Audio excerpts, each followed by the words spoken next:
As we open up our world, how can we sustainably transform industry and make this a green restart? The industrial sector is responsible for 20% of total greenhouse gas emissions. To meet the 1.5-degree scenario, we need to rethink production to optimize our energy resources, like using intelligent drives to optimize speeds of electric motors to reduce their energy use, and digital solutions that increase uptime by predicting maintenance needs.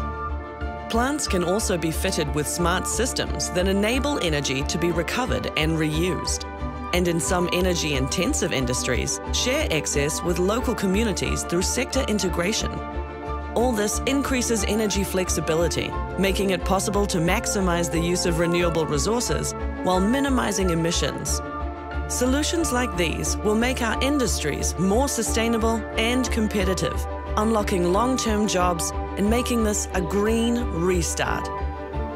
This is where the transformation starts. Join us, and together we are engineering tomorrow.